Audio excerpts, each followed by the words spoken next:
5 म्हणलं की 5च आपण कार्यक्रम सुरू करतो, ही आपली एक खासियत आहे. त्या पद्धतीने यंदाचा संविधान रत्न पुरस्कार आपण जागतिक कीर्तीचे विचारवंत, मी बाबासाहेबांना त्यांच्यामध्ये पाहतो हे म्हणायला मला अजिबात भीती वाटत नाही.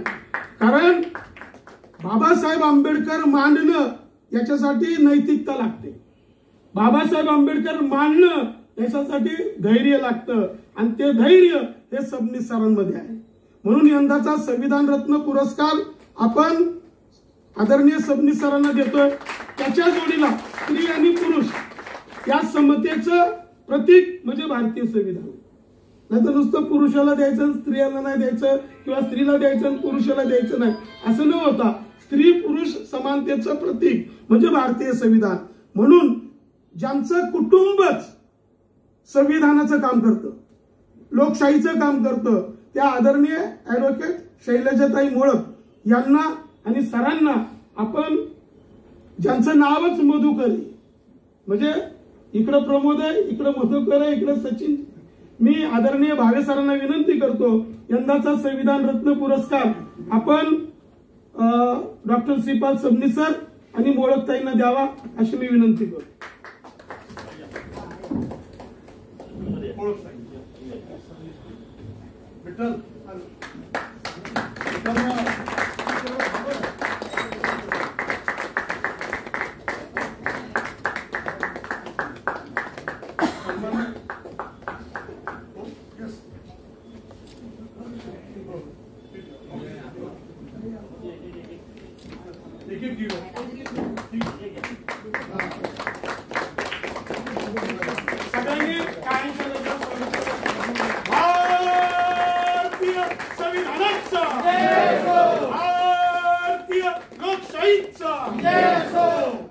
सर्व मानवतावादी महापुरुष महामातांचा विठ्ठल भारतीय संविधानाचा भारतीय संविधानाचा डॉक्टर बाबासाहेब आंबेडकरांचा छत्रपती शिवाजी महाराजांचा.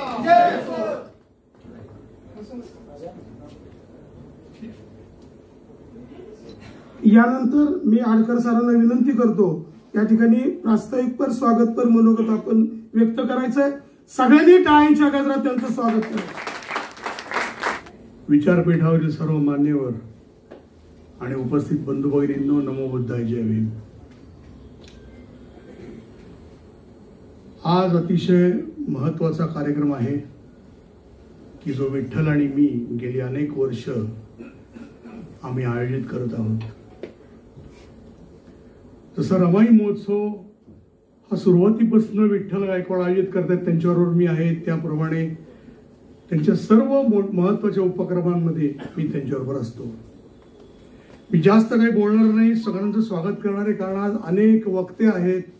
आपल्याला भावे साहेबांना ऐकायचं आहे, आपल्याला शैलजाताईंना ऐकायचं आहे आणि मुख्य म्हणजे परशुराम वाडेकर आणि मुख्य म्हणजे जागतिक कीर्तीचे विचारवंत आणि अखिल भारतीय मराठी साहित्य संमेलनाचे हयात अध्यक्ष श्रीपाद सबनीस सरांना ऐकायचे. ते हयात अध्यक्ष हे मी बोललेलं आहे ते माझं पेटंट झालंय. आता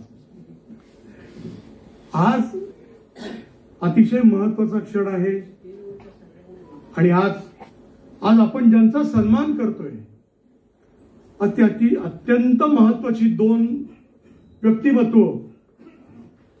पहिलं शैलजाताई मोळक. आज त्यांची माहिती मी वाचली आणि थक्क झालो. त्या स्वतः लेखिका आहेत, प्रकाशिका आहेत, त्यांचं मोठं सामाजिक कार्य आहे. अनेक माता भगिनींना त्यांचा पाठिंबा आहे. त्यांच्याबद्दल सांगायला गेलो तर वेळ पुरणार नाही. एवढं मोठं कार्य कर्तृत्व असलेल्या शैलजाताईंना आज आपण संविधान रत्न पुरस्काराने सन्मानित करत आहोत. आपण एकदा त्यांच्याकरता जोरदार टाळ्या वाजवल्या. आज दुसरा ज्यांचा आपण सन्मान करणार आहोत ते साहित्य संमेलनाचे हयात अध्यक्ष. आता हयात अध्यक्ष मी का म्हणतो तर आतापर्यंत अनेक साहित्य संमेलन होऊन गेली. आत्ताच आमच्या सुनीताराजे पवार प्रमुख कार्यवाह साहित्य परिषदेचे आलेले आहेत. आपलं मनपूर्वक स्वागत आहे.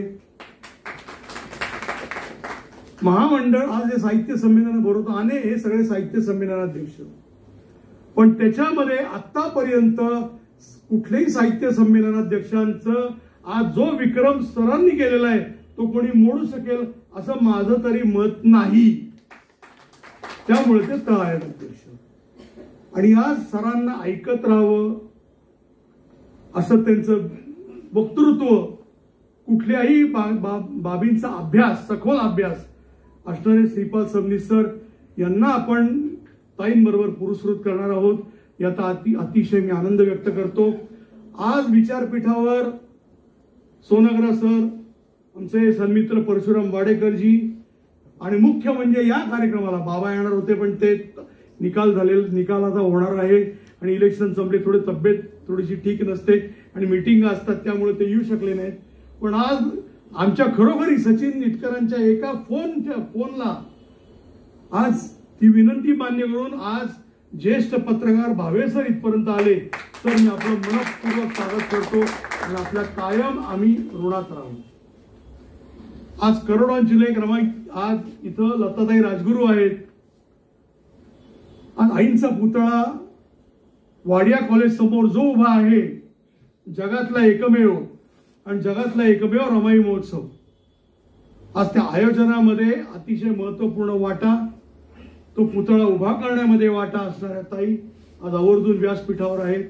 आणि मुख्य म्हणजे आमचे विठ्ठलराव गायकवाड, आणि आज अनेक मंडळी, आज अनेक मान्यवर दिसतात. आमचे तावरे साहेब आहेत, अभय छाजेड आहे, मोळक साहेब आहेत, सुनीताराजे पवार आहेत, पपूल साहेब आहेत, अनेक कोलते साहेब आहेत, अनेक मान्यवर आहेत. मी जास्त वेळ घेत नाही. स्वागताध्यक्ष या नात्याने या विचारपीठावरील सर्वांचं आणि आपण मी मनपूर्वक स्वागत करतो आणि थांबतो. नमो बुद्धाय, जय भीम, जय महाराष्ट्र, जय भारत. महाकारुणिक तथागत भगवान गौतम बुद्ध, रयतेचे राजे छत्रपती शिवाजी महाराज, संभाजी महाराज, राजश्री शाहू महाराज, क्रांतीबाई ज्योतिबा फुले, भारतीय राज्यघटनेचे शिल्पकार महामानव डॉक्टर बाबासाहेब आंबेडकर, लोकशाही अण्णाभाऊ साठे, माता रमाई, माता जिजाई, माता सावित्रीबाई, या सर्व महामानवांना अभिवादन करून आजच्या कार्यक्रमाचे सन्मान्य अध्यक्ष आदरणीय विटकर सर,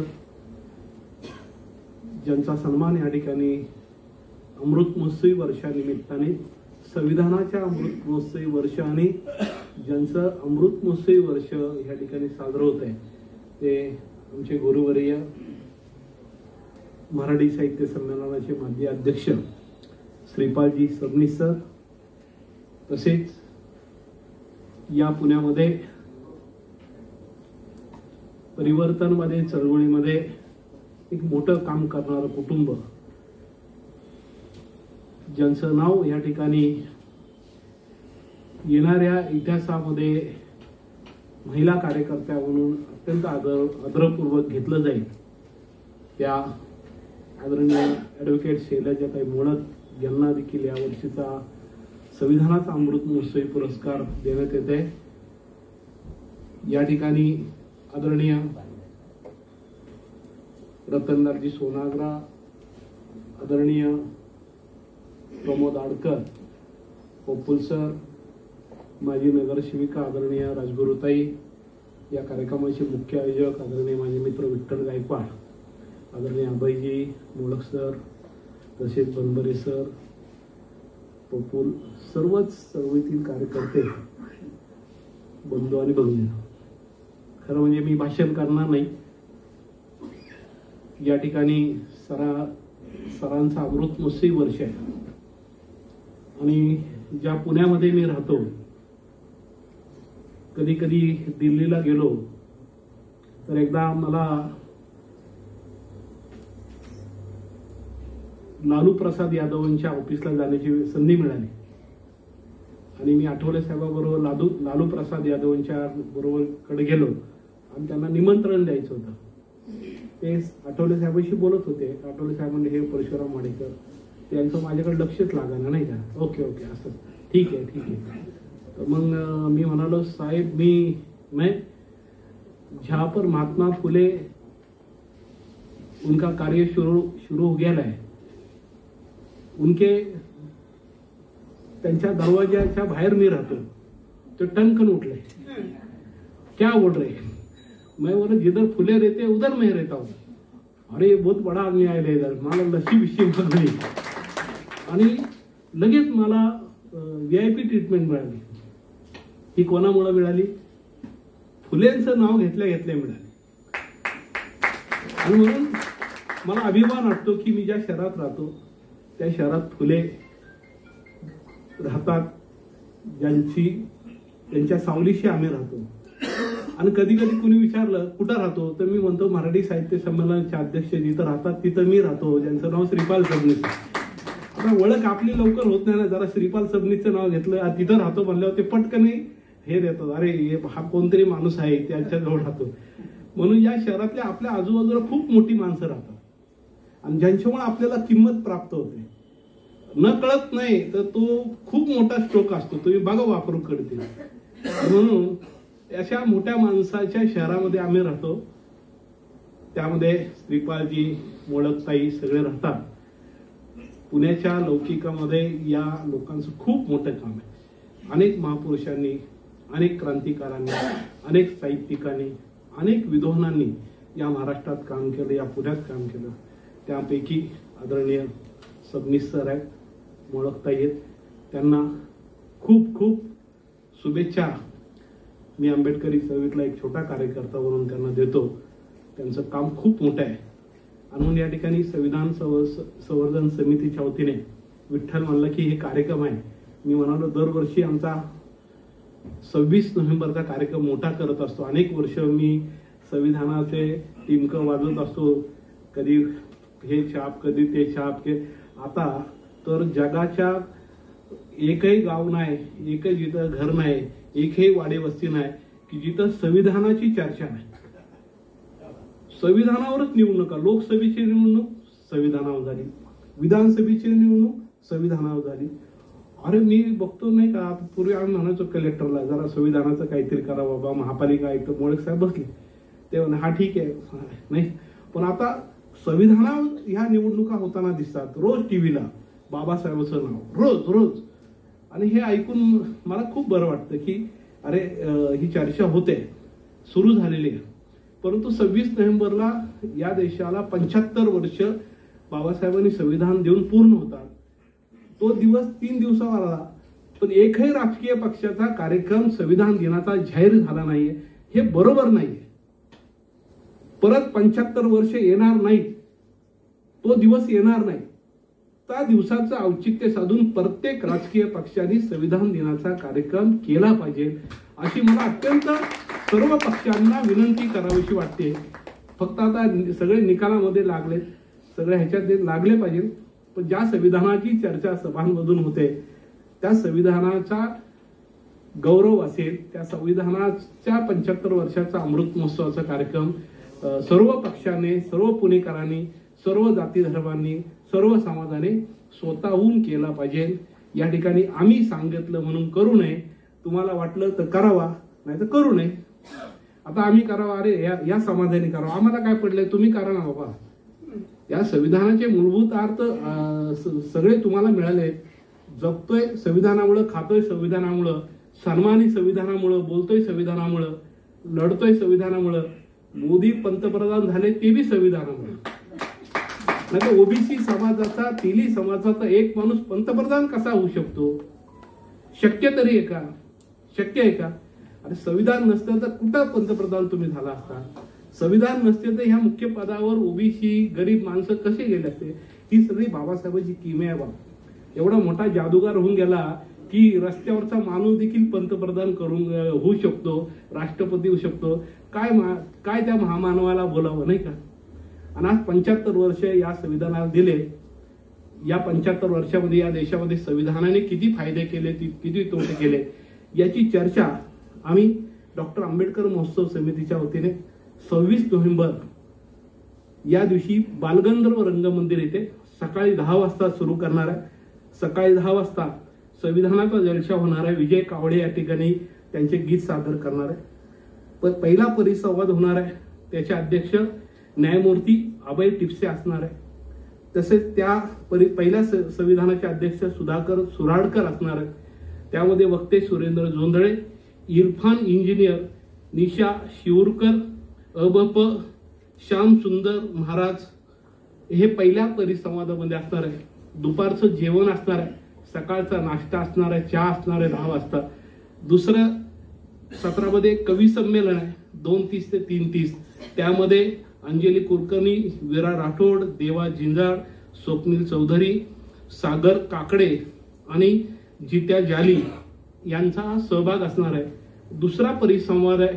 त्याचे अध्यक्ष प्राध्यापक डॉक्टर रोनकी राम हे पंजाबमधून येणार आहे. यामध्ये सहभाग घेणारे ॲडव्होकेट प्राध्यापक उल्हास बापट, लक्ष्मीकांत देशमुख, ॲडव्होकेट दीक्षा वाडेकर, ज्या आमच्या ॲडव्होकेट वाडेकर यांच्या कन्या आहेत, सध्या त्या दिल्लीला असतात, त्यामध्ये आहेत. आणि अबप ज्ञानेश्वर महाराज वाबळे यांचा सहभाग असणार आहे. आणि 6 वाजता भारतीय संविधानाचा संगीतमय सफर हे एक 100 कलावंतांचा संविधानावरची गाणी आणि गीतं साजरी होणार आहे. असा हा दिवसभराचा एक दिवशी आम्ही हा खूप तातडीने हा कार्यक्रम घेतलाय. कारण म्हणजे 3 दिवस आम्ही घेणार होतो, पण आचारसंहितेमुळे याच्यामुळे परमिशन मिळत नाही. आम्ही संविधान दौड देखील मोठी करत असतो सर. ती 26 जानेवारीला आम्ही घ्यायचं ठरवलेलं आहे.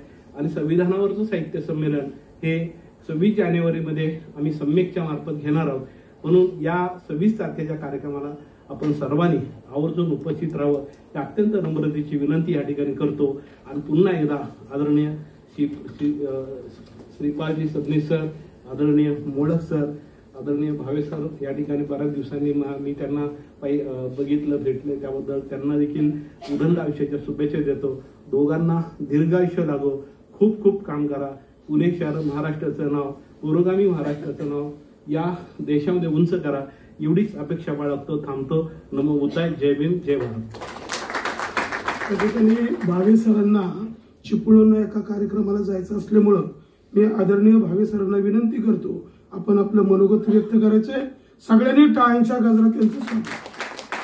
सर्वप्रथम भारतीय घटनेच्या मसुदा समितीचे अध्यक्ष महामानव भारतरत्न डॉक्टर बाबासाहेब आंबेडकर यांना मनपूर्वक अभिवादन. आजचे या पुरस्काराचे मानकरी डॉक्टर श्रीपाद सबनीस साहेब, शैलजाताई. सबनीस साहेबांना किती पुरस्कार मिळाले असतील मला माहीत नाही, घर भरला असेल, पण त्यांच्या आयुष्यातला सगळ्यात सन्मानाचा मोठा पुरस्कार त्यांना आज मिळाला आहे असं मी मानतो. संविधानाच्या नावात. आणि समोर वहिनी साक्ष आहे. शैलजाताईंना या अभिमाना वाटा असा पुरस्कार आहे. व्यासपीठावर आमचे रतनलाल सोनगर आहेत, लता राजगुरू आहेत, प्रमोद आहेत, विठ्ठलजी गायकवाड यांनी हा सगळा खटाटोप केला. आणि संविधान सांगणारे आमचे बर्वे सुरुवातीचे. आता आणखी कोणाचं नाव राहिलं असलं तर माझी चूक नाही, सचिनने नावं लिहून दिली तेवढी मी वाटते. मी असं सांगितलं गेलं की सचिनचा एक फोन आला आणि मी लगेच आलो.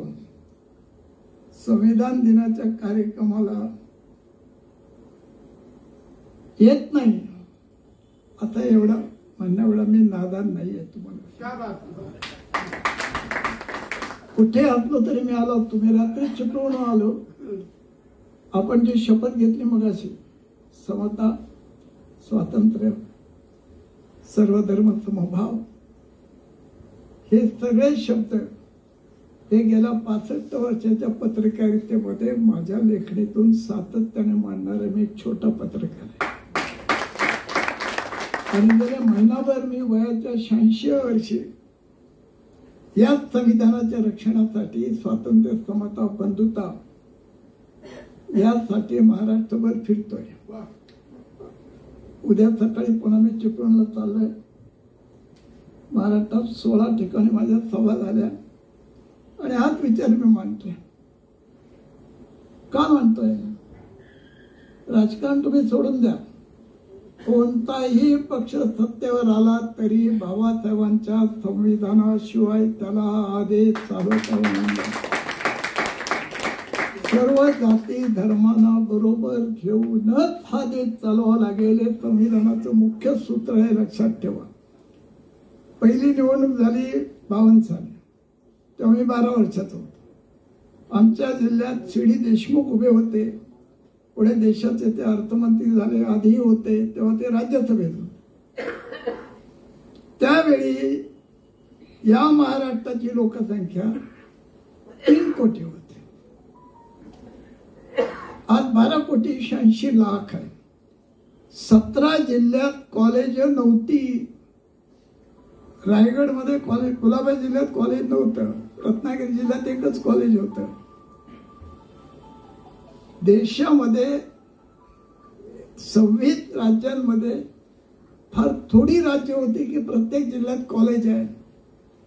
पण 78.86% मतदान 52 साली न शिकलेल्या देशात झालं आणि 12.5 कोटीचा महाराष्ट्र झाल्यानंतर काल जेमतेम 65% मतदान झालेलं आहे. आपल्याला संविधान अजून कळलेलं नाही महाराष्ट्राला. सुशिक्षित आपण कशा करता झालो आहे हे जे बाबासाहेब सांगितलं होतं की उठा,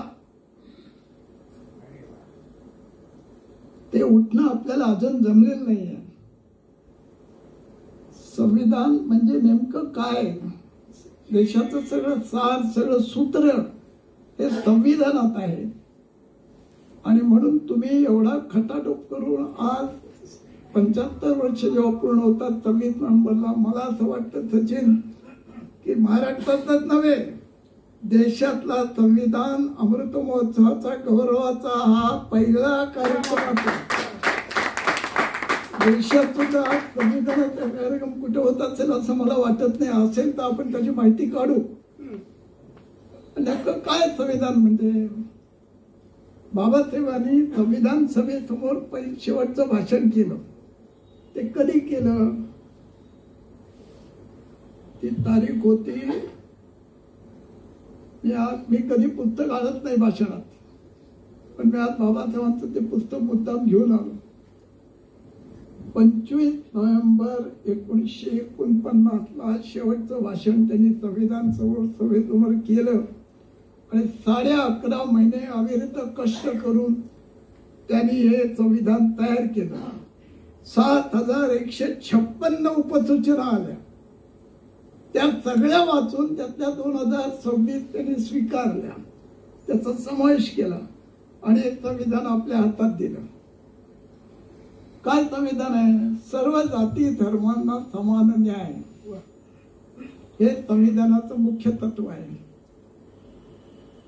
ते संविधान आज 75 वर्ष होत असताना आपण मनोमन किती पाळलं, राज्यकर्त्यांनी किती पाळलं.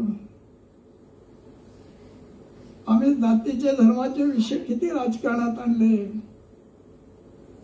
आता ही राजकीय सभा नाही मला कल्पना आहे, पण कोणताही मंदिर हा राजकारणाचा विषय, कोणताही धर्म हा राजकारणाचा विषय, कोणतीही जात हा राजकारणाचा विषय होऊ शकत नाही. मथुरेच्या मंदिराचा जीर्णोद्धार करण्याचं आमंत्रण राष्ट्रपती राजेंद्र प्रसाद यांना दिल्यानंतर ते पंडितजींकडे गेले आणि म्हणाले की मला हा आमंत्रण आलेलं आहे, मला तुमचा सल्ला हवाय, मी काय करावं. पंडितजी म्हणाले ज्या संविधानाची शपथ घेऊन आपण राष्ट्रपती झाला ते संविधान तुम्हाला धार्मिक कार्यक्रमाला जायला परवानगी देत नाही. तुम्हाला जायची इच्छा असेल तुम्ही जा, पण सल्ला विचारलाय म्हणून मी देतो. आणि मी जर राष्ट्रपती असतो तर मी गेलो नसतो. राष्ट्रपती पदावर नसताना मला बोललं असतं तर मी जरूर गेलो असतो. हे पंडितजीने जे उत्तर दिलं. आणि दुसरं वाक्य तरी असं वापरलं की भाकरा नांगर, जमशेदपूरचा पोलाद कारखाना आणि 5 IIT केंद्र ही या देशाची मंदिरं आहेत. पंडित नेहरू कुठेही यही बनाएंगे वही बनाएंगे असं म्हणाले नाहीत. त्यांनी IIT बनवलं, भाकरा नांगल बनवलं, जमशेदपूरचा पोलाद कारखाना बनवला.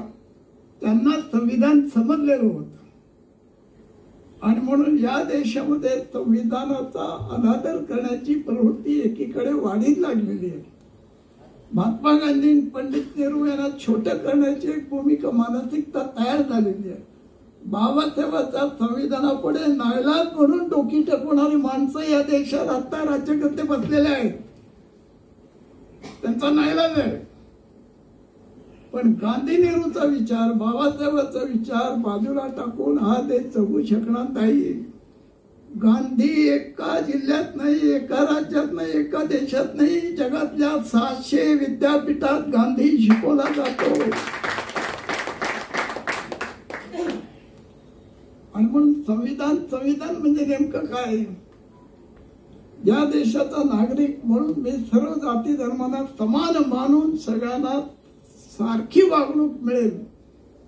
बाबासाहेबांनी एक वाक्य वापरलं, मला थोडं वाचून दाखवतो मी फक्त. त्यांना काय भीती होती? बाबासाहेबांचं भाषणातलं मुद्दाम ते वाक्य तुम्हाला सांगतो. त्यांनी असं म्हटलं की समता दृष्टीत ही घटना मी तुमच्या हातात देत आहे, पण समता दृष्टीत घटना तुमच्या हातात देत असताना असमानतेवर आधारलेलं या देशातलं सगळं सामाजिक जीवन आणि समतेवर आधारलेली घटना यांचा सांगड तुम्ही कशी घालणार? घटना समताधिष्ठित आहे आणि समाज विषमतेवर आधारलेला आहे. यातून सांगड घालून मला देश उभा करायचा ही भावना त्यांनी त्यात मांडली. आणि त्याच्या पुढे बाबासाहेब असं म्हणतात, लोकशाही प्रणित पद्धतीने भारताने काही गोष्टी गमावल्या आहेत, पण पुन्हा दुसऱ्यांदा तो गमावणार काय मला सांगता येत नाही. या देशात लोकशाहीचा फार उपयोग करण्यात आलेला नाही. त्या देशात लोकशाही एक नवीन चीज मानली जाते. अशा देशापैकी भारत हा एक देश आहे.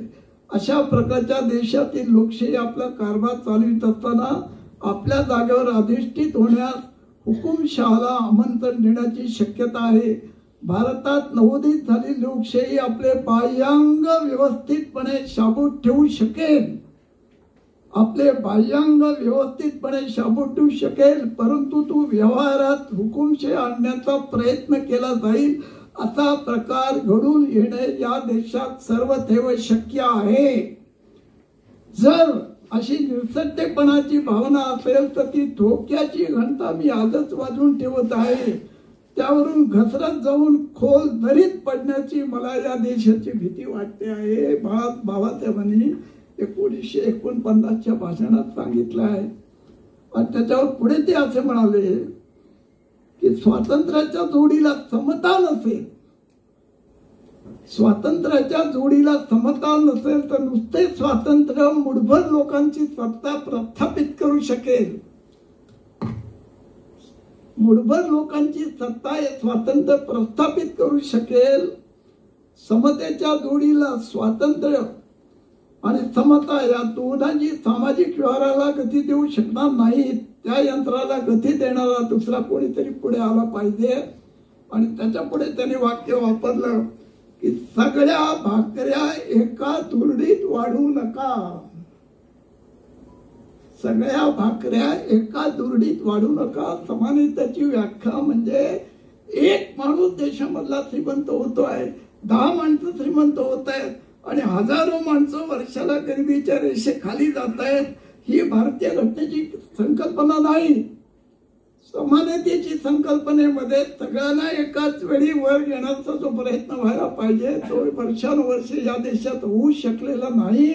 म्हणून अदानी आमच्या देशातला सगळ्यात श्रीमंत माणूस होऊ शकतो करोनाच्या काळात आणि बाकी सगळे मातीमोल होऊ शकतात. त्याच काळामध्ये ही विषमता या देशाला घातक ठरेल असा धोक्याचा इशारा 49 साली बाबाने दिला होता. आणि आज ते चित्र या देशात पाहायला मिळते. आणि म्हणून कष्टकरी समाज, शेतकरी, कामगार या सगळ्यांचा विचार करताना घटनेवर आधारित आम्ही राज्य करतोय का हा प्रश्न राज्यकर्त्यांनी, नेत्यांनी, राजकीय कार्यकर्त्यांनी आपल्याला स्वतःला विचारला पाहिजे. महाराष्ट्रापुरतं बोलायचं तर 1 मे 1960 महाराष्ट्राची राज्याची निर्मिती झाली. त्या 5 वर्षाच्या लढ्यामध्ये 106 हुतात्मे झाले, त्यातले 73 कामगार आणि शेतकरी होते. त्यांचं स्मारक आम्ही केलं शिवाजी पार्क. त्यातला एक चेहरा आहे कामगाराचा आणि एक चेहरा आहे शेतकऱ्याचा. 65 वर्ष झाली, 1 मेला एकही शेतकरी आत्महत्या करत नव्हता. आज 15,000 शेतकऱ्यांच्या आत्महत्या झाल्या. कोणा करता ही घटना? श्रीमंत वर्ग कोण झाला? चिरेडला कामगार कसा गेला? का चिरेडला गेला? हे सगळे प्रश्न संविधानातून निर्माण होतात. आज विसंमताची विषम जेव्हा वाटणी होते आणि म्हणून आम्ही समाजवाद असा शब्द शपथ देताना तुम्ही वाचला. समाजवाद, समाजवाद म्हणजे काय हो नेमकं? सबनीस साहेब प्रोफेसर आहेत. मी जळगावला लोकमत सुरू केलं तेव्हापासून आमचे मैत्रीचे संबंध आहेत. समाजवाद म्हणजे काय? समाजवादात श्रीमंतीची वाटणी होते, गरिबीची वाटणी होत नाही. समाजवाद म्हणजे श्रीमंतीची वाटणी. इथं आम्ही गरिबीची वाटणी केली. गरीब अधिक गरीब झालाय, अधिक बेकार झालाय. या देशातला बेकारीचा गेल्या 50-65 वर्षातला आकडा पाहिला तर जगातल्या बेकारीच्या पेक्षा सर्वात जास्त बेकारी आपल्या देशात निर्माण झाली. रोजगार कमी होत गेले. आणि म्हणून घटना घटना घटना म्हणजे शेवटी काय? बाबासाहेबांनी हे आपल्या हातात जे अमृत सगळं मंथन करून दिलेलं आहे, त्या मंथनाचा सगळ्यात मोठा अर्थ असता की सामाजिक समता प्रस्थापित करताना धार्मिक समता, आर्थिक समता, सामाजिक समता या सगळ्या समतेला, विषमतेच्या विरोधात आपल्याला लढा करण्याची मानसिक तयारी आहे का आपली? हे पहिलं स्वतःला विचारून बघा. मला असं वाटतं की अजूनही मनामनामध्ये कुठेतरी जातीयता निश्चितपणे ठामपणे आपल्या दडलेली आहे, नाकबूल करता येणार नाही तुम्हाला. अजूनही आंतरजातीय विवाह करणाऱ्यांना आम्ही काहीतरी वेगळं समजतो. आंतरधर्मीय विवाह करण्याची तर या पलीकडची अवस्था आहे. एकजिन्सीपणा समाजात निर्माण होण्याची जी प्रक्रिया असायला पाहिजे ती प्रक्रिया गेल्या 50-60 वर्षात आपण पुरी शकलो काय? पुरी करू शकलेलो नाही. आणि म्हणून बाबासाहेबांच्या घटनेचा आदर करताना, आनंद वाटताना, अभिमान बाळगताना आमच्या वागण्यामध्ये आम्ही काय करतो? किती वर्ष गेली हो वही बनाएंगे मध्ये? वही बनाएंगे हा देशाचा प्रश्न होता. या देशाचं सगळ्यात मोठं दुःख सबनीस आहे. मला जे स्वतःला असं दिसतंय, नसलेल्या प्रश्नाला हा देश मोठा प्रश्न बनवतो आणि असलेल्या प्रश्नाला बाजूला टाकतो. Issue is non issue is issue, issue is non issue. हे आज देशाचं नेमकं दुखणं आहे. नसलेले प्रश्न आम्ही एवढ्या पडद्यावर रोज हैराण केले त्या सगळ्या सोशल मीडिया नावाच्या माणसांनी तुम्हाला वेडं करण्याची वेळ आणलेली आहे. ज्ञानव्यापी, दिवसभर ज्ञानव्यापी. खेड्यापाड्यात मरणारा, कष्ट करणारा मजूर आहे, त्याचे प्रश्न आहेत, महागाईचे प्रश्न आहेत. कोथिंबीर जुडी 30 रुपये, गणपतीच्या दुर्वा 30 रुपये. मी दुर्वा घेतली 30 रुपये. अरे म्हटलं दुर्वा नाही, गवत आहे. तो म्हणून 30, दुर्वा 50. कुठे चाललो आहोत आपण? कोण रोखू शकणार आहे? विषमता विषमता म्हणजे शेवटी काय? 8-12 तास कष्ट करणारा आमचा ग्रामीण भागातल्या शेतकऱ्याला, शेतीला 50 वर्षात आम्ही अजून भाव देऊ शकलो नाही. आणि माझा चष्मा विकत घ्यायला गेलो तर दुकानदार सांगेल ती किंमत आम्ही देणार आहोत. ही समानता आहे? कोणत्या समानतेच्या गोष्टी करतो आपण? ग्रामीण भागातल्या माणसाला कष्ट करून जीव जायचा वेळ आला. त्याची 150 कोटी बुडवले म्हणून अनिल देसाई, नितीन देसाई आत्महत्या करतोय. 15,000 शेतकरी आत्महत्या करतायत. आणि 8,000 कोटी बुडवणारा मल्याण, नीरव मोदी, मिजाची दारू पितांचे फोटो आम्ही छापतोय. ही समता आहे वृत्तपत्राची. आणि मूलभूत विचार करायला तयार व्हा. उद्या याच्याबद्दल तुम्हाला क्रांती करावीची वेळ आहे तर क्रांती करायची ज्यांची तयारी असेल तेच घट्ट वाचू शकते. आणि हे करण्याकरता बाहेर पडतोय. माझी मुलगी मला म्हणाली, बाबा तुम्हाला आता 86 वर्ष आहे, मी डॉक्टर आहे म्हणून तुम्हाला सांगते, तुम्ही आता अशा पद्धतीने फिरत जाऊ नका. का? तुम्हाला त्रास होईल. म्हटलं सरळ तुला विचारू प्रश्न, तुझा बाप लवकर मरायला हवाय का? ते म्हणे म्हणजे काय? म्हटलं मी घरात बसलो लवकर मरेल, बाहेर फिरलो तर गेले. मी सांगत फिरतोय, भाषण देत फिरतोय, लिहितोय, कोणाला काय वाटेल याच्याकरता नाही साहेब. हे मी माझ्या समाधानाकरता करतोय. हे मी केलं नाही. आजच्या रात्री स्वर्गातून ओरतील, अरे गाढवा तू माझ्याकडे 10 वर्ष राहिलात, काय शिकलास? काय झाला उपयोग त्याचा? म्हणून हे जेवढं बोंबलून बोंबलता येईल, लिहिता येईल तेवढं लिहित राहिलं पाहिजे. या भावनेने मी निवडणुकीत सुद्धा उतरले. मला राजकीय पक्षाची काही घेणं देणं नाही. पण काय चाललंय समाजात? चिमुरड्या पोरावर बलात्कार होतो आणि त्या शाळेचे संचालक मोकळे सुटतात, आरोपीला मारलं जातं. कुठे चाललो आपण? असिस्टंट पोलीस कमिशनरला कोयत्याने वार होऊ शकतो. कुठे चाललो आपण?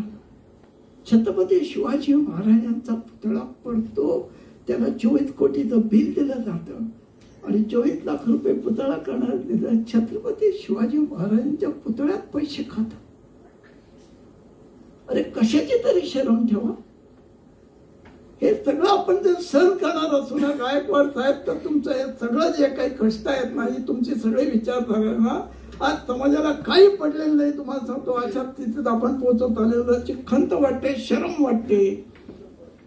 आणि मग असं वाटतं की बाबासाहेबांनी एवढा खटाडोप केला, त्यांनाही असं जर कळलं असता स्वर्गात की ही माणसं अशी वाटतायत, तुम्हाला सांगतो बाबासाहेबांच्या डोळ्यात अश्रू आल्याशिवाय राहणार नाहीत की याच्याकरता मी हा उद्योग केला होता. या समाजाला अजून असं कळत नाहीये, अजूनही मारवाड आहे. साहेब तो यशवंतराव चव्हाणांचा फोटो इथे दिसत नाही का? ते साहित्य संमेलनाचे अध्यक्ष झाले नाहीत. नाही तर ते साहित्य संमेलनाचे अध्यक्ष झाले नाहीत. का झाले नाहीत? त्यांना होऊ दिलं नाही. दुर्गाबाई भागवतांनी 75च्या साहित्य संमेलनात कराडला आणि येण्यापूर्वी त्यांना बोलवायला गेल्या. वेकडे माळुणकर, दुर्गा भागवत, सुमती खेतमाडे, गुणी दांडेकर, तुम्ही स्वागताध्यक्ष साहेब यशवंतरावांना, तुम्ही माझंच गाव आहे, मी येणारच आहे. नंतर लागले आणीबाणी. दुर्गा म्हणा तुम्हाला व्यासपीठावर येऊ देणार. ठीक आहे म्हणाले. यशवंतराव तर्कतीर्थ, प्रतापराव भोसले, पी डी पाटील खाली बसले. व्यंकटे माडुळकरांनी संचालन केलं आणि म्हणाले यानंतर आता स्वागताध्यक्ष यशवंतराव चव्हाण भाषण करतील. आम्ही सगळे असू बघत राहिलो. साहेब आता वर जातील. हा माईक वर होता, साहेबाने वरून उचलून असा खाली घेतला, जमिनीवर खाली. वर नमस्कार करा दुर्गाबाई. दुर्गाबाई मी मंत्री म्हणून आलो नाही, कराडचा नागरिक म्हणून आलोय, मराठीचा वाचक म्हणून आलोय. आणि हे संमेलन संगमावर आहे. संगम म्हणजे काय? कृष्णा कोयनेत मिसळते आणि कोयना कृष्णेत मिसळते. कृष्णा कोयनेत मिसळते तेव्हा आपलं मी पण विसरते. मराठी साहित्यिकाने आपलं मी पण विसरायला शिकलं. अंगावर काटा आला, आधी काटा. ती माणसं होती त्यांनी महाराष्ट्र राज्य झाल्यानंतर पहिलं विधेयक आणलं. काय आणलं? डोक्यावरून महिला वाहून न्यायला बंदी. टोपलीचे संडास होते आणि टोपलीच्या संडासात त्या भंगी समाजाचा तो माणूस, माणसांची घाण माणूस वाहत होता. यशवंतरावने सांगितलं घटनेनं समानता दिलेली आहे, माणसांची घाण माणसाने व्हायची नाही. पण त्या ट्रॉल्या आल्या लोखंडी. पे मास्टर अर्थसचिव तो म्हणाला साहेब 18 कोटी खर्च येईल. ते म्हणाले 1800 कोटी येऊ दे, मला हे करायचंय. आणि यशवंतरावने हे विधेयक आणलं. एवढंच नव्हे तर सबनीत आहे तुमच्या पुण्यातल्या भवानी पेठेतून त्रिकमदास मेमजाते या बंगी समाजाच्या उमेदवाराला भवानी पेठेतून निवडून आणून आमदार केला यशवंतराव. एकदा नव्हे 62 आणि 67 2 वेळा आमदार केला त्याला. राज्यकर्ता जेव्हा घटना मनोमत समजून घेत असतो त्यावेळी घटनाचा अंमलबजावणी करायला अडचणी येत नाहीत. पण ज्यांना वही बनायंगे डोक्यात नशा घुसलेली आहे ते सामान्य माणसाला दाबून टाकून गळकं मंदिर बांधू शकतात, पहाटे शपथविधी करू शकतात, पण घटनेची अंमलबजावणी त्यांना करता येणार नाही असा या स्वातंत्र्य दिनाचा अर्थ आहे. आणि म्हणून आम्ही बाहेर पडलेलो. आणि ह्याच्याकरता मी आलो. सचिनचा फोन आला म्हणून आलो. तो माझा मित्र आहे. उद्या आमचं सरकार आलं त्याला विधान परिषद पाठवू. एवढी कुवत आहे त्याची. प्रश्न पदाचा नाही येत आहे. ते पदाकरता आम्ही काय मागत नाही, करत नाही. पण ते काय चाललेलं आहे राज्यात. बाबासाहेबांसारखी माणसं, आता यशवंतरावसारखी माणसं अशी होतील का माणसं साहेब महाराष्ट्रात? तुम्हाला खरं भाऊराव पाटील होईल का? नवीन पिढीला आपण सांगतो का?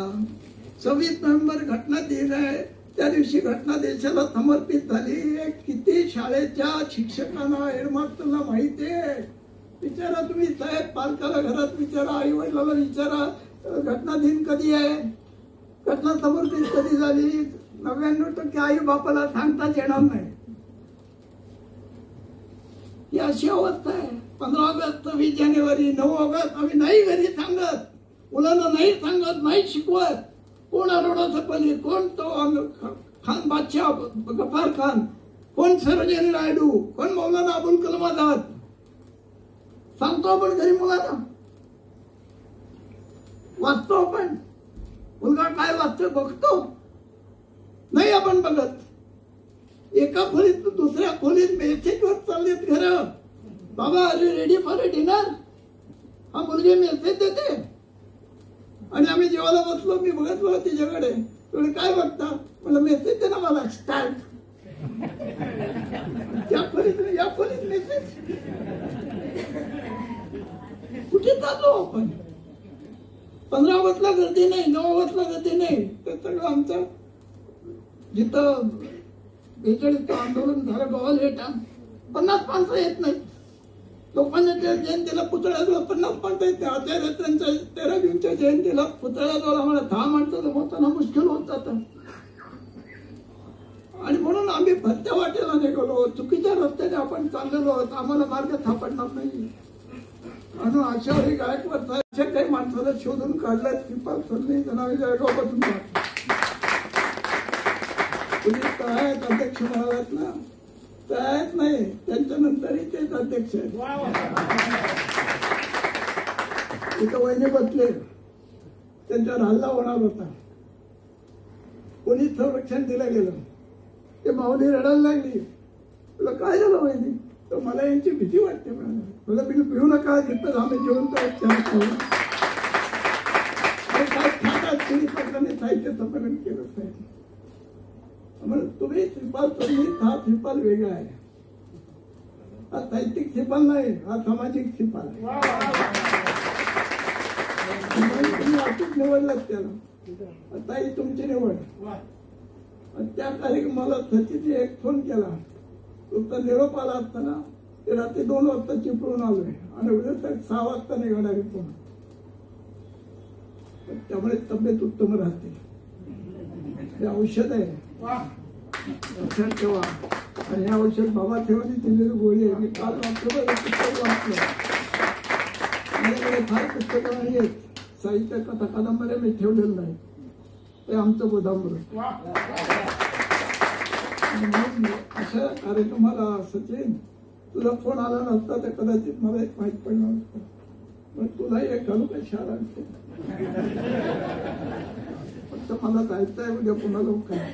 मला यायला 2.5 तास लागले ठाण्यावर. आता ट्रॅफिक सुरू झालं. 10 वाजता 6ची गाडी आहे. तर आपल्या सगळ्यांची क्षमा मागवा. मला जरा परवानगी द्या. तर माझ्या निवेदनात जे काही चूक असेल ते माझी चूक आहे, ते चांगलं वाटेल तो बाबासाहेबांचा प्रसाद आहे असं सांगतात.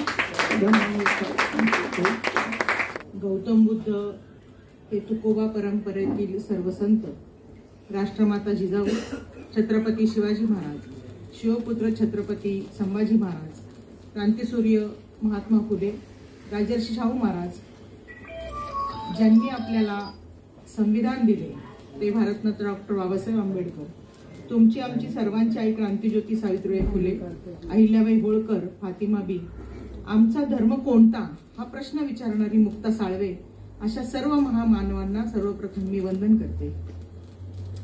आज भारतीय संविधान संवर्धन व संरक्षण समिती यांच्यातर्फे जो संविधान दिन अमृत महोत्सवी वर्ष यावर्षी आहे, तर या महाराष्ट्र साहित्य परिषदेतील संविधान विचार मंचावर असा मी शब्द वापरते आज, की संविधान विचार मंचावर उपस्थित असलेले आजच्या सोहळ्याचे प्रमुख पाहुणे ज्येष्ठ पत्रकार मधुकर भावे, की ज्यांचं आपण 86व्या वर्षी जे झपाट्याने ते काम करतायत आणि फिरतायत ते पाहून आपल्यासारख्या अनेकांना प्रेरणाच मिळाली आहे, असे मधुकर भावे. स्वागताध्यक्ष ॲडव्होकेट प्रमोद आडकर, अध्यक्ष आजच्या कार्यक्रमाचे सचिन इटकर आणि समन्वयक विठ्ठल गायकवाड आणि विचारपीठावर उपस्थितले सर्व मान्यवर आणि आजच्या संविधान रत्न पुरस्काराचे मानकरी आमचे मार्गदर्शक डॉक्टर श्रीपाल सबनीस सर, तसेच संविधान वाचवणे आणि त्याचा प्रचार प्रसार करणारे आणि जीवनात अंमलात आणणारे आपण सर्व, संविधानावर प्रेम करणारे आणि आमच्यावर प्रेम करणारे आपण सर्वजण, आपण जवळजवळ 1.5 तास संविधान म्हणजे काय, संविधानाचा जागर, संविधानाचा प्रचार प्रसार, संविधानाची अंमलबजावणी आपल्या जीवनात आपण कशी केली पाहिजे हे सगळं ऐकतोय. गाण्याच्या माध्यमातून ऐकलंय, संदीप बर्वेंनी जे प्रास्ताविक केलं त्याच्या माध्यमातून ऐकले आणि त्याच्यामुळं संविधानावर म्हणजे मी काही बोलण्यासारखं विशेष काही नाहीये, म्हणजे बोलण्यासारखं खूप काही आहे, परंतु आज हा भाषणाचा विषय नाहीये. फक्त आज जो काही संविधान पुरस्कार आम्हाला इथं दिला गेला आणि त्याबद्दल धन्यवाद देण्यासाठी मी इथं उभी आहे. वास्तविक आमच्या घराबद्दल किंवा आमच्या कुटुंबाबद्दल बहुतेक पुणेकरांना आणि महाराष्ट्रातल्या बहुसंख्य लोकांना बरंच काही माहिती आहे, कारण गेले 30-35 वर्ष आम्ही या सगळ्या पुरोगामी चळवळीमध्ये काम करत आहोत. आता पुन्हा पुरोगामी महाराष्ट्र, पुरोगामी चळवळ, पुरोगामी महाराष्ट्र आहे का, असे अनेक प्रश्न आहेत. पण आपण सगळेजण आपापल्या परीनं म्हणजे तसं वागण्याचा, संविधानाचा आदर करण्याचा किंवा संविधानात जे काही सांगितलं आहे तसं वागण्याचा प्रयत्न करतोय आणि आमचं कुटुंब तर ते करतंय. आणि आपण जर नुकताच आमचा बळीराजा महोत्सव झाला, गेले 10 वर्ष आम्ही जो बळीराजा महोत्सव करतोय, त्या भाषणामध्ये सुद्धा मी हे सांगितलं होतं की जात पात धर्म विरहित सगळ्या लोकांनी एकत्र यावं आणि म्हणून तो बळीराजा महोत्सव आम्ही त्या उद्देशाने साजरा करतो. आणि महाराष्ट्रातले अनेक लोककलावंत, लोककला आणि ही जगवण्यासाठी आम्ही प्रयत्न करत आहोत. तर संविधानाचा प्रचार प्रसार होण्याच्या दृष्टीनं म्हणजे आता पण इथं आम्हाला दोघांना संविधान दिलं गेलं आणि वास्तविक ज्या वेळेला आपण पाहतोय की ज्या वेळेला बाबासाहेब आंबेडकरांची 100वी जयंती झाली आणि तेव्हापासून संविधान वाटपाला मला वाटतं खूप म्हणजे सगळ्यांनी खूप सुरुवात केलेली आहे आणि संविधान, घर संविधान आणि घरोघरी संविधान पोहोचवण्याचं काम आपल्यासारखे अनेक जण करत आहेत. पण मला या निमित्ताने एक प्रश्न उपस्थित करायचा आहे की संविधान आपण देणारा देतो आणि घेणारा घेतोय, परंतु संविधानाचं वाचन आणि त्याचं आचरण आणि त्याचा प्रचार प्रसार आपण सगळेच माझ्या सकट किती कशा पद्धतीने करतोय हा खरा प्रश्न या निमित्ताने आज मला उपस्थित करावा असं वाटतं. आणि म्हणूनच आपण जी संविधानामध्ये मूल्य सांगितलेली आहेत, स्वातंत्र्य, समता, बंधुता, ही सगळ्या मूल्यांचा वापर किंवा अंमलबजावणी आपण घरोघरी करतो का किंवा वास्तविक जीवनात करतो का, हा खरा प्रश्न आहे. आज एकीकडं सगळ्या कुठल्या गोष्टींचं आक्रमण चालू आहे आपण पाहतोय, त्यामुळं संविधान वाचवणं ही आपली जबाबदारी आहे. आणि कालच आपण लोकशाहीचा उत्सव साजरा केला आणि त्या पार्श्वभूमीवर आज लगेच संविधान रत्न पुरस्काराने आम्हाला सन्मानित केलं गेलं. तर हा खूप मोठा सन्मान आहे. आणि मला दुसरा एक सन्मान वाटतोय की ज्येष्ठ पत्रकार मधुकर भावे यांच्या हस्ते तो मिळालाय आणि डॉक्टर श्रीपाल सबनीसांच्या बरोबर मला मिळाला. म्हणजे हे खूप मोठं आहे. जसं की मगाशी वाडेकर सरांनी सांगितलं की सबनीस सरांच्या शेजारी राहतो, तसं सबनीस सरांच्या बरोबर मला पुरस्कार मिळाला. मला महाराष्ट्रातून खूप खुशी झालेली आहे आणि मला खूप लोकांचे मेसेज आलेले आहेत. पण ती बातमी जी आली राष्ट्रसंचार मधली ती अनेकांनी मला फॉरवर्ड केली. तर म्हणजे इथपर्यंत ते सगळं पोहोचलंय. आणि म्हणजे समन्वयक जे विठ्ठल गायकवाड यांच्याबद्दल थोडंसं ऋण व्यक्तच करावं लागेल. कारण हे जे काही इतके वर्ष काम करतायत, तर अगदी छोटे छोटे कार्यकर्ते असतील तर यांना शोधून त्यांना पुरस्कृत करणं हे खूप मोठं काम विठ्ठल गायकवाड करतायत. त्याच्यामुळं त्यांच्या मी प्रेमातच नक्कीच राहीन. आणि जे काही आम्ही काम करतोय म्हणजे वास्तविक म्हणजे जीवनामध्ये सुद्धा, की म्हणजे आता माझ्या मुलाचा आंतरजातीय विवाह झालेला आहे किंवा आता दुसरा मुलगा लग्नाचा आहे तर त्याला सुद्धा सांगितलं कुठलीही आणली तरी घरात घेणार आहे बाबा. तर म्हणजे हे जी मानसिकता आमची तयार झालेली आहे तर ही केवळ आणि केवळ संविधानाच्या विचारांमुळे झालेली आहे. म्हणजे आमच्या घरात म्हणजे इतर बाकीचं म्हणजे तसं तर माझा जन्म आळंदीचा आहे, मी वारकरी घरातली आहे. म्हणजे आजही मी एकादशीचा उपवास करणारी आहे, पण माझ्या घरी देवघर नाही, म्हणजे कुठलाही पूजा अर्चा नाही घरामध्ये, म्हणजे तसं अवडंबर नाही. म्हणजे आळंदीला गेलं तर ज्ञानेश्वराचा नमस्कार करून येणं, देऊला गेलं की तुकोबाचा नमस्कार करून येतं. वारकरी सांप्रदायिक जे काही संत आहेत त्यांना आपण देव केले आता. तर त्यामुळे संतांचे विचार मानणं, आणि मर्वेंनी आता सांगितलं की संतांचे विचार हे पुरोगामीच आहेत आणि संतांचे विचार हे संविधानिकच विचार आहेत. फक्त त्याचे विचार प्रचार प्रसार मी म्हणजे वारकरी संप्रदायातल्या ज्या काही महाराज मंडळींशी बोलते त्यांना सुद्धा म्हणते की तुम्ही योग्य पद्धतीने संत विचार पुरोगामित्वाच्या दृष्टीने मांडत गेलात तर ते चळवळीशी जोडले जातील. कारण वारकरी आणि चळवळ आपली वेगळी वेगळी अशी झालेली आहे. कारण वारकरी लोक संविधानाकडे खूप लक्ष देत नाहीये. म्हणजे संविधानाचं त्यांना काही देणं घेणं नाही असं म्हणलं तरी चालेल, परंतु संतांचे विचार जर पुरोगामी आहेत आणि ते आपण जर एक सांगड घातली गेली, त्याचं हित गेलो आपण आणि त्याचा प्रचार प्रसार करत गेलो तर ते वारकऱ्यांपर्यंत सुद्धा नक्की पोहोचणार आहे संविधान. आणि मी सुद्धा संविधानाची ही जी पुस्तकं आहेत वारे सरांची तर ही सुद्धा मी वाटलेली आहेत. म्हणजे तर त्याच्यामुळं कसं आहे की ती जी आपण वाटत राहिली पाहिजे. छोटं पुस्तक आहे वास्तविक ते, त्याच्यामुळे ते वाचायलाही सोपं जातं आणि लोकांना थोडक्यात सगळ्या महिलांना असेल तरुणांना असेल त्याच्यातून माहिती कळते. म्हणजे अशा पद्धतीने आपण सगळ्यांनी आपण सगळे इथं म्हणजे ज्या अर्थी ह्या कार्यक्रमाला आपण सगळेजण उपस्थित आहात त्या अर्थी आपण सगळे संविधान मानणारे आहेत, संविधानाचा प्रचार प्रसार करणारे आहेत असं मी समजते. त्यामुळं आपण ते केलं पाहिजे. आणि आज ह्या कार्यक्रमाला म्हणजे अगदी आवर्जून सुनीताराजे पवार माझ्या मैत्रीण आहेत त्या उपस्थित आहेत, प्रभाताई सोनवणे ज्येष्ठ कवयित्री आहेत त्या उपस्थित आहेत, आमच्या कस्तुरबा सोसायटीचे संचालक काही उपस्थित आहेत, आमच्या जिजाऊ ग्रुपच्या माझ्या काही मैत्रिणी उपस्थित आहेत.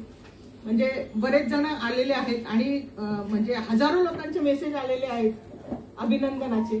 आणि काही जण मला घरी पण भेटायला येणार आहेत. म्हणजे संविधान रत्न पुरस्कार हा संसद रत्न पुरस्कारापेक्षा कमी नाही, पद्मश्री पुरस्कारापेक्षा कमी आहे असं मला आज वाटतं.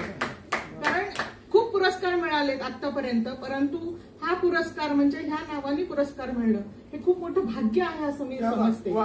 आणि याच्यासाठी माझी निवड केली त्याबद्दल मी सर्व संयोजकांना धन्यवाद देते आणि माझे 2 शब्द थांबवते. जय भारत.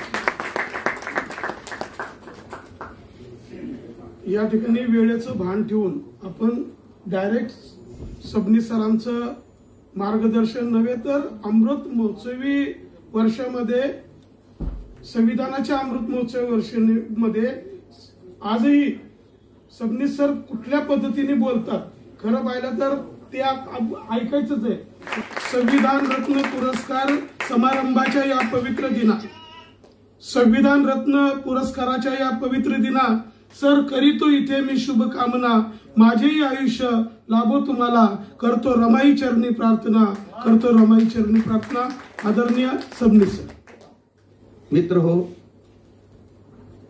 पुरस्कार अनेक मिळतात, अनेकांना दिले जातात. संविधानाच्या नावाचा पुरस्कार हा विशेष पुरस्कार आहे.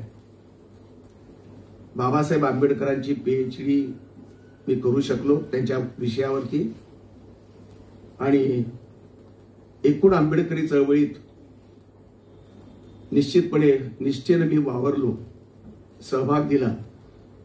दुबईला एक जागतिक आंबेडकरवादी संमेलन थायलंडला झालं आणि दुबईला झालं.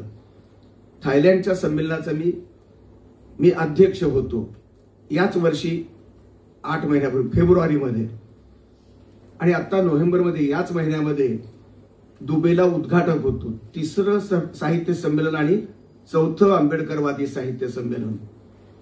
या संमेलनातही जे प्रेम मिळालं, ज्या निष्ठा मिळाल्या, जी जातपात तोडून विचार करण्याची, माणूस पाहण्याची, शोधण्याची जी प्रक्रिया घडली, त्याने मी प्रभावित आहे. विठ्ठल आणि प्रमोदराव आणि सचिनदा या सगळ्यांचं जे एकत्रित अशा प्रकारचं हे संघटनात्मक काम आहे. वेगवेगळ्या जाती धर्माचे लोक आहेत. संविधानाने त्यांना जवळ केलेलं आहे. संविधानाच्या निश्चिततेसंबंध कार्यरत आहेत. महाराष्ट्राच्या नकाशामध्ये प्राध्यापक अनिल कानेकर लखानदूर 2016 साली मी तिथे त्यांच्या संविधान संमेलनाचं उद्घाटन करायला गेलो भंडारा जिल्हा. अनंत राऊत नावाचा प्राध्यापक नांदेडला, प्रचंड वेडा झालेला माणूस आहे संविधानाच्या दृष्टीनं. त्याचबरोबर रोहिदास जाधव भोरचा आपल्या गावागावात संविधान पोहोचवण्याची त्यांनी निष्ठा अर्पण केलेली आहे. आणि धुळ्यामध्ये परशुराम वाडेकर आणि विठ्ठल गायकवाड, प्रमोद राडकर आणि आमचे सचिनदा यांनीही संविधानाच्या वेडानं संबंध भारावलेला अशा प्रकारचे कार्यक्रम घेत आहेत. आणि म्हणून या कार्यक्रमाला ख्रिश्चन आहेत, लिंगायत आहेत, ब्राह्मणापासून ते मुस्लिम लोकांपर्यंत, बौद्ध लोकांपर्यंत सर्व समाजाचे लोक एकत्र आहेत. आणि म्हणून या कार्यक्रमाचं महत्व मला विशेष आहे. संविधानाला अपेक्षित असणारा भारत हा निर्माण करण्याचं काम हे जनतेचं आहे, राज्यकर्त्यांचं आहे, समाजकारण्यांचं आहे. पण दुर्दैवानं राजकीय व्यवस्था इथे संविधानाची मूल्यात्मकता सांभाळत नाही. संविधानाच्या प्रकाशात राजकारण केलं जात नाही. लोकशाहीचं दिवाळं काढण्याचा प्रयत्न राजकीय व्यवस्थेने केलेला आहे. अशा परिस्थितीमध्ये संविधानाचं मूल्य आणि महत्व कायम ठेवणं, ते प्रसारित करणं आणि ते सर्व लोकांना त्या संविधानाच्या प्रकाशात जीवन जगण्यासाठी प्रेरित करणं हे प्रत्येक माणसाचं कर्तव्य आहे. आणि म्हणूनच या संदर्भात या सर्व लोकांचं, विठ्ठल, प्रमोदराव आणि सचिनदा, परशुराम वाडेकर या सर्वांचं मी ऋण व्यक्त करतो. अनेक पुरस्कार मिळाले, पण हा पुरस्कार नक्कीच मिळाला नव्हता. आणि म्हणून माझ्या आयुष्यामध्ये या पुरस्काराला विशेष महत्व आहे. बाबासाहेबांनीच मला शाल घातलेली आहे असं मी मानतो. संविधानाच्या माध्यमातून पंचशिलीची शाल आणि संविधानाचं पुस्तक याची किंमत पैशामध्ये करता येत नाही. आणि म्हणून हा अमूल्य अशा प्रकारचा पुरस्कार या सर्व लोकांनी दिल्याबद्दल मी आभार मानतो. मधुकरराव भावे अत्यंत तळमळीनं बोलले. 86 वर्षाचा माणूस स्वतःला म्हातारा म्हणून घ्यायला तयार नाही. मग मी तर 75चा आहे. माझं वय हे 75 आहे आणि संविधानाचं वय सुद्धा 75 आहे. योगायोगानं दोघेही आम्ही एकाच वर्षात, म्हणून संविधानाची अमृत महोत्सव आणि माझाही अमृत महोत्सव चालूच आहे. आणि म्हणून समाधान व्यक्त करत असताना समतेचा विचार यात संयोजकांनी ठेवला. शैलजाते मोळकचं सन्मान आणि माझा सन्मान एक स्त्री आणि पुरुष अशा प्रकारचा ठेवला. शैलजाताई वकील आहेत. त्यांचं घर हे सर्व अर्थानं लोकशाहीवादी आहे. मीही त्यांच्या घरी गेलेलो आहे. त्यांचा संसार पाहिलेला आहे. एका भयंकर अशा प्रकारच्या आजारातून ज्ञानेश्वर मोहोळकांना काढून त्यांच्या सेवा करून त्यांच्या निष्ठेनं त्यांना जगवणं, त्यांना उभं करणं आणि सामाजिक कार्यासाठी त्यांना प्रेरित करणं, यामध्ये निर्णायक वाटा शैलजाताईचाच आहे. त्यांचं लेखन, वाचन, सामाजिक कार्य मला अत्यंत संवादी, महत्वाचा अशा प्रकारचा आहे.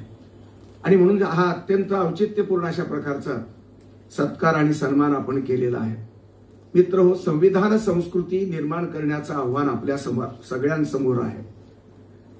धार्मिक संस्कृती आहे, पण ही पुरेशी नाही. मला समाधान वाटत नाही. या संस्कृतीमध्ये एकाच धर्माचं नागरिकत्व तयार होतं. हिंदू हिंदूच राहतो, जैन जैनच राहतो, बौद्ध बौद्ध राहतो, मुस्लिम मुस्लिम राहतो. पण या भारतामधला राहणारा माणूस हा भारतीय जेव्हा होतो तेव्हा खऱ्या अर्थाने त्याच्या संविधानाला न्याय मिळतो. आणि म्हणून संविधानाची नवी संस्कृती निर्माण करणं हे आवश्यक आहे. राजकीय व्यवस्था हे काम मुळीच करणार नाही, कारण त्यांच्या सोयीनं जाती व्यवस्था टिकवणं, धर्मव्यवस्था नांदवणं हे त्यांचं काम आहे. आणि म्हणून तर धर्मांधता वाढलेली आहे. धर्मांधतेमध्ये सत्याचा मुडदा पडतो. खरा धर्म तिथे कुंठित होऊन बसतो. आणि म्हणूनच धर्मांधतेपासून, धर्माच्या संघर्षापासून दूर राहण्यासाठी एक सेक्युलर संस्कृती, समाजवादी संस्कृती जी संविधानामध्ये बाबासाहेबांनी नोंदलेली आहे, त्या समाजवादी आणि सेक्युलर संस्कृतीचा उद्घोष आपल्याला करणं फार आवश्यक आहे. संविधानाच्या एकूण सगळ्या 75 वर्षाच्या इतिहासामध्ये भावे बोलले ते अगदी बरोबर आहे. आपला समाज धर्मवादी आहे. आपला समाज जात्यांध आहे. जाती विषमता, धार्मिक विषमता आपल्याकडे आहे.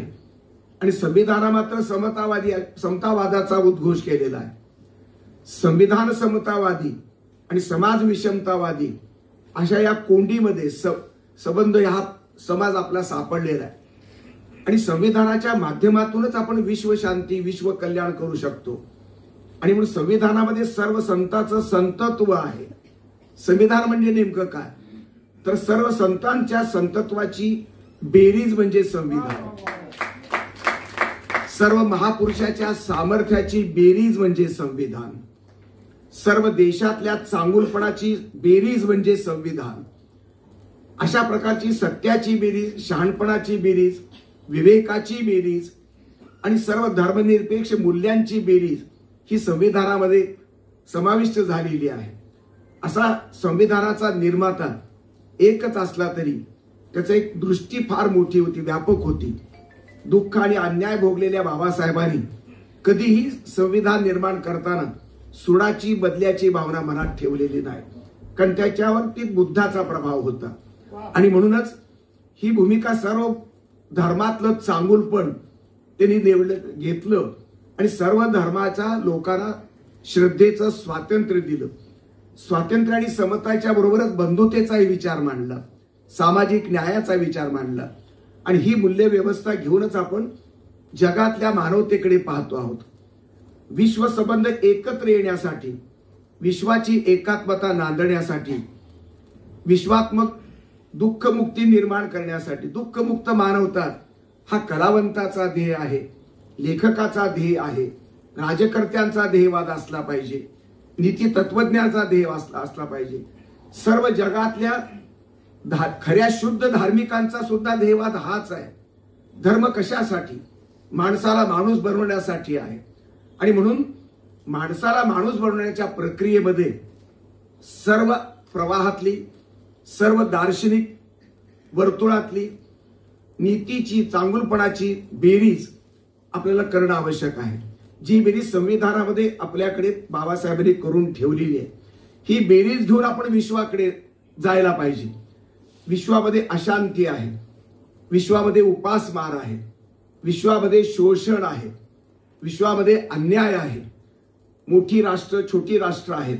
अशा नाटो आणि अमेरिकेचा एक गट, रशियाचा दुसरा गट आणि चीनची महासत्ता तिसरा गट, या 3 महासत्तांच्या क्रूर खेळामध्ये 700 कोटीची मानवता भयभीत झालेली आहे.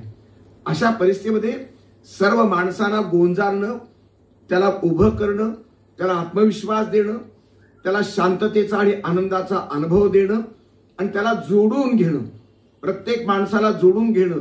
देश माणसाला तोडतात, धर्म माणसाला तोडतात, पण संविधान मात्र देशाला जोडून घेणार आहे, माणसा माणसाला जोडू पाहत आहे. हीच सामर्थ्याची बेरीज आणि सत्याची बेरीज घेऊन आपण विश्व संस्कृतीला एकात्म करू शकतो. विश्वाला संबंध कवटाळण्यासाठी मन मोठं पाहिजे, विचार मोठा पाहिजे, भूमिका मोठी पाहिजे. ती भूमिका संविधानाच्या संस्कारातून भारतीय नागरिकांमध्ये येऊ शकते. ही सुरुवात आहे. विश्व कवेत घ्यायचं असेल तर संविधान पहिल्यांदा कवटाळलं पाहिजे. आणि म्हणूनच संविधानाचं महत्व आपल्या जीवनामध्ये, राष्ट्रीय जीवनामध्ये, व्यक्ती जीवनामध्ये, समाज जीवनामध्ये निर्णायक महत्वाचं आहे. या संविधानाच्या पुण्याईवरती आपण विश्वाचे नागरिक होऊ शकतो. विश्व नागरिकत्व ही गरज आहे, काळाची गरज आहे. विश्वधर्म ही काळाची गरज आहे. विश्वधर्म म्हणजेच मानव धर्म आहे. ज्या मानव धर्माची पूजा सर्व महापुरुषांनी केली, सर्व संतांनी केलेली आहे.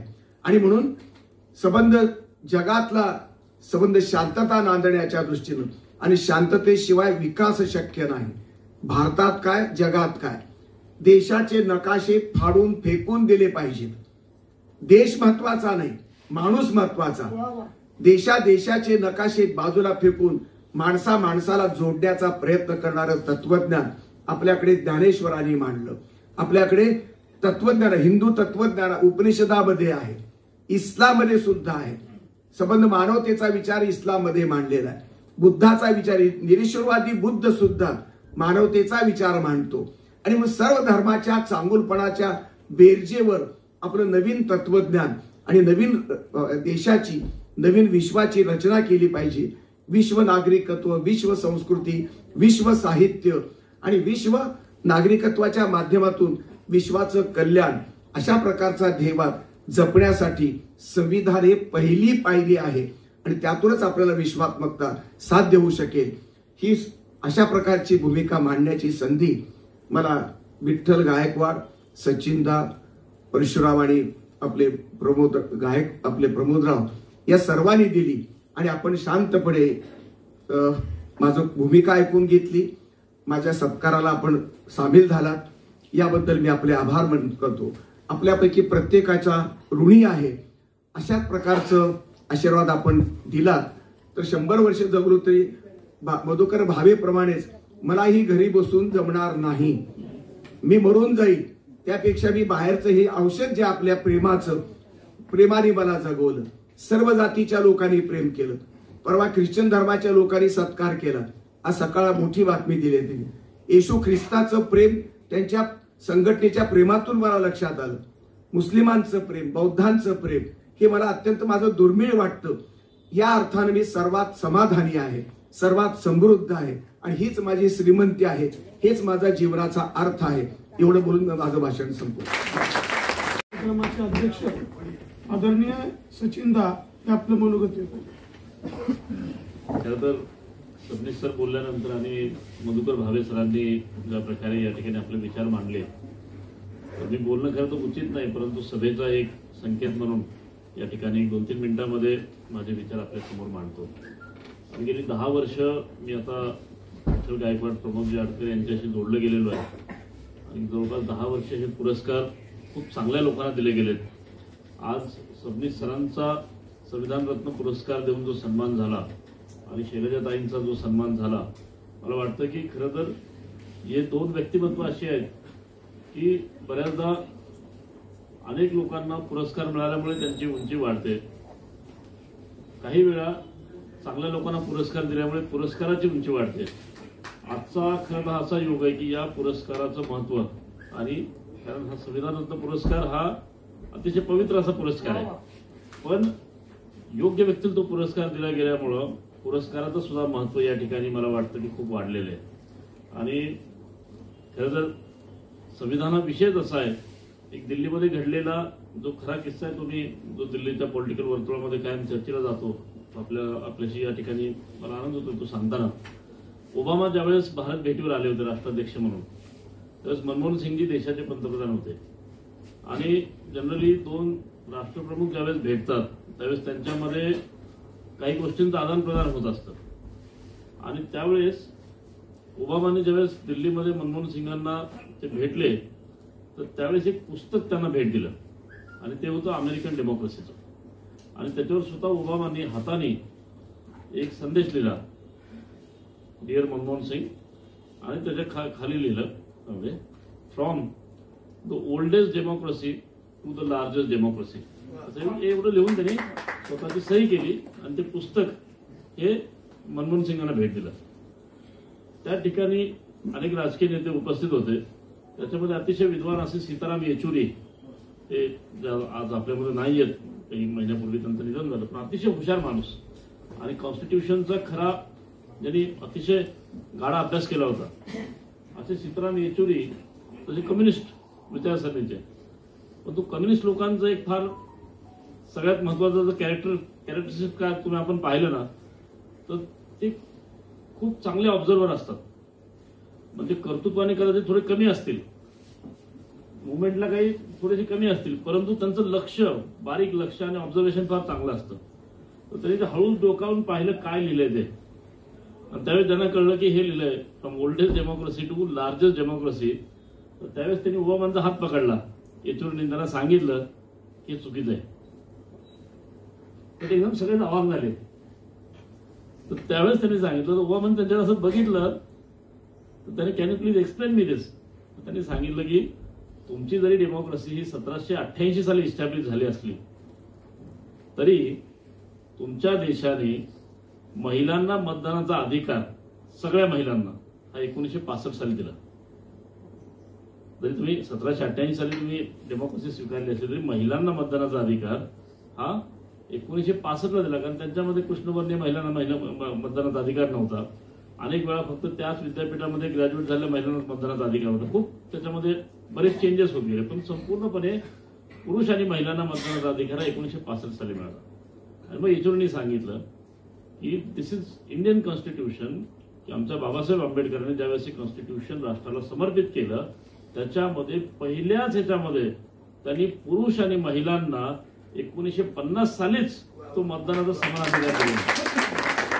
त्याच्यामुळे we are the oldest and we are the largest असं त्यांनी त्या ठिकाणी सांगितलं होतं.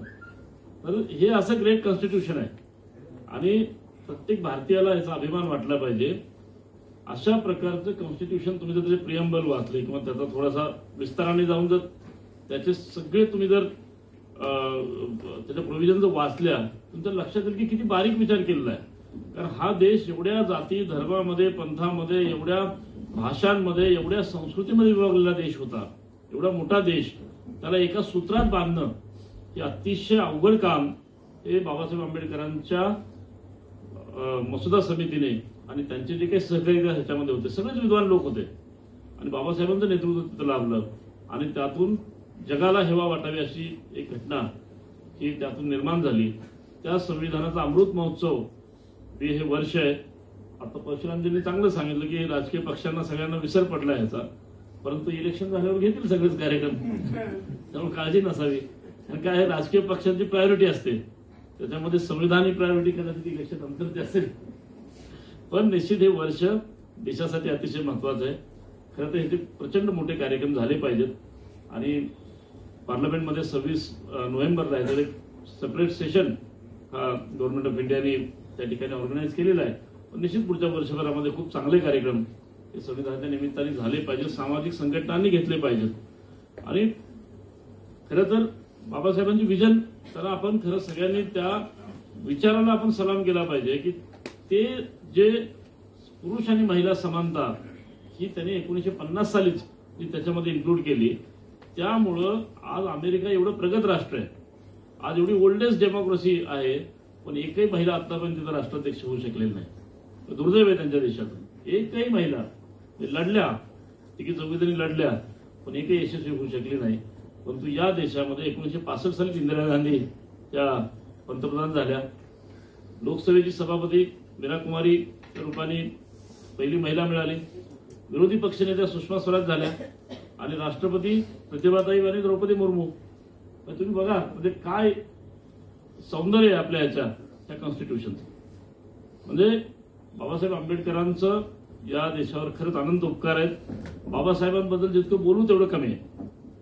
पण निश्चित आज हा जो काही विठ्ठल गायकवाड, प्रमोद आडकर, आमच्या लताताई गेली अनेक वर्ष संविधान संवर्धन समितीतर्फे जे काही उपक्रम करतात, खरं तर अतिशय हे उपक्रम खरं तर सगळ्या कॉलेजेसमध्ये, विद्यापीठामध्ये झाले पाहिजेत. आणि संविधानाचं महत्व मला तर सर असं वाटतं, माझी देखील आहे की जिथं जिथं सरकारी उपक्रम होत असतील किंवा सरकारच्या आश्रयाने जे काही सामाजिक, धार्मिक, राजकीय जे काही कार्यक्रम होत असतील त्या प्रत्येक ठिकाणी जिथं सरकारचा सहभाग आहे तिथं संविधानाच्या प्रियंबलाचं वाचन झालं पाहिजे. एवढा एक जरी नियम या 75 वर्षाच्या निमित्ताने सरकारने केला तर निश्चित संविधानाचा प्रचार प्रसार आणि ते तरुणांपर्यंत जाईल. आज अनेक कार्यक्रमामध्ये संविधानाचं वाचन किंवा प्रियंबलचं कधीच होत नाही, तर ते काहीच हरकत नाही. खरं तर सरकारी कार्यक्रम आहे, सरकार संविधानावर चाललेलं आहे. तर मला वाटतं की जे काही नवीन सरकार महाराष्ट्रामध्ये येईल तर पहिलं विठ्ठल जे आपण पत्र दिलं पाहिजे नवीन सरकारला, नवीन मुख्यमंत्र्यांना, इथून पुढे महाराष्ट्र सरकारच्या प्रत्येक कार्यक्रमामध्ये संविधानाच्या प्रियंबलचं वाचन झालं पाहिजे आणि त्यातून एक चांगली संविधानाचं प्रचार प्रसार आणि तरुणांपर्यंत ते संविधान पोहोचेल. आणि आता या वर्षीपासून कदाचित अभ्यासक्रमामध्ये सुद्धा संविधानाचा अनेक विद्यापीठं त्याचा सहभाग करतायत, ही एक चांगली गोष्ट आहे. परंतु संविधान हा विषय, जसं नागरिक शास्त्र हे आपलं कंपल्सरी आहे तसं संविधान हे सुद्धा कंपल्सरी विषय म्हणून 8वी, 9वी, 10वी पासून ते कॉलेजेसमध्ये हा विषय कंपल्सरी आला पाहिजे. या 75 वर्षाच्या निमित्ताने ही एक मुवमेंट तर साहित्य परिषदेने सुद्धा मॅडम पुढाकार घेतला पाहिजे. तुम्ही लिहू शकता सरकारला, आणि परिषद एवढी जुनी आहे, परिषदेने जर ही मागणी केली तर सरकार निश्चित त्याचा विचार करेल. या निमित्ताने फडणवीस सरांचं, मुळकताईंचं खूप खूप अभिनंदन करतो. तुमच्याच ग्रुपवर त्यांचं लिखाण मी वाचत असतो, त्यांचं सांस्कृतिक ग्रुप आहे त्याच्यावर ते खूप छान लिहितात. आणि फडणवीस सरांबद्दल तर आता 75 वर्ष 75 कार्यक्रम हे आपलं टार्गेट आहे. तर सर मी छाजे सरांना खरं विनंती करेल, आपल्याला मी सुशीलकुमार शिंदेशी बोललोय, पवार साहेबांशी बोललोय, बाबांशी बोललोय की पुढच्या महिन्यामध्ये डिसेंबरमध्ये एक पुण्यामध्ये एक नागरी सत्काराचा कार्यक्रम आपण सगळ्यांच्या सहकार्याने आपल्या सरांचा एक कार्यक्रम करायचा. छाजे सरांनी जर त्याच्यामध्ये पुढाकार घेतला तर निश्चित तो फार मोठा कार्यक्रम होईल. आणि जेवढ्या काही पुरोगामी चळवळीतले लोक आहेत, ज्यांचा सरांशी संपर्क आणलाय, संबंध आणलाय, त्या सगळ्या संस्थांना महाराष्ट्रातल्या त्या ठिकाणी बोलून एक खूप वेगळा कार्यक्रम आपण त्या ठिकाणी आपल्या सगळ्यांचं सहकार्य त्याला मिळावं ही या ठिकाणी इच्छा प्रकट करतो. आणि पुन्हा एकदा आपल्या सर्वांना संविधान दिनाच्या खूप खूप शुभेच्छा देतो आणि थांबतो. धन्यवाद. तर मला असं वाटतं इथलं प्रियांबल भारतीय संविधानाचं घराघरात वाचण्या जर पाहिजे तर अध्यक्ष पाय तुमचं सरकार इथं पाहिजे आणि त्याच्यासाठी तुम्ही पंतप्रधान पाहिजे. कारण बाबासाहेबांनी सांगितलंय जा आणि तुमच्या घराच्या भिंतीवर लिहा की तुम्हाला शासनकर्ती जमात बनायची आहे. आणि मला खात्री आहे सचिनदासारखा माणूस हा पंतप्रधान होऊ शकतो. कारण एक खोटं बोलणारा माणूस जर पंतप्रधान होऊ शकतो तर खरं बोलणारा माणूस का होऊ शकत नाही, त्याची मला खात्री आहे. तर आता एक 2-3 गोष्टी तुम्हाला मी विनंती करणार आहे. हा जो कार्यक्रम आहे हा प्रथम आहे. या ठिकाणी अनेक मुस्लिम बांधव तुम्हाला दिसतात, ख्रिश्चन बांधव तुम्हाला दिसतात, जैन आहेत. म्हणजे सगळे शहरभर वेगवेगळे आपापल्या पद्धतीने उपक्रम घेणार आहेत. सर्व महापुरुषांना अभिवादन करून आज संविधान, भारतीय संविधान तसेच संरक्षण समिती यांच्या वतीने जो हा पुरस्काराचा कार्यक्रम घेण्यात आलेला आहे, मुख्य कार्यक्रमाचे अध्यक्ष सचिन दादा इटकर, तसेच आडकर दादा, तसेच आमचे ज्यांना पुरस्कार मिळाले ते आमचे डॉक्टर सबनीस सर, ॲडव्होकेट शैलजाताई मुळक यांना जो पुरस्कार देण्यात आल्याने त्या कार्यक्रमाला आपण सर्वजण उपस्थित आहात. सगळ्यांनी त्यांच्याबद्दल सर्व माहिती दिल्याबद्दल मी काही जास्त बोलणार नाही, परंतु आज दादांचा जो 75 आणि तसंच संविधानाचा 75 अमृत महोत्सव, दादांना सांगणे की 75च्या पुढे तुम्हाला 105 वर्ष लाभो आणि पुढील आयुष्य सुखा समृद्धीचं भरभराटीचं जावो आणि तुमच्या हातून जे काय देशाची सेवा करण्यात हे आहे ते सर्व इच्छा आकांक्षा पूर्ण होत आणि ताईंना आणि दादांना जो पुरस्कार मिळाला त्या पुरस्काराच्या बद्दल आपण सर्वजण उपस्थित झालात त्याबद्दल तुमचं सर्वांचा आभार मानते आणि 2 शब्द संपवते. जय भीम, जय महाराष्ट्र, जय भारत.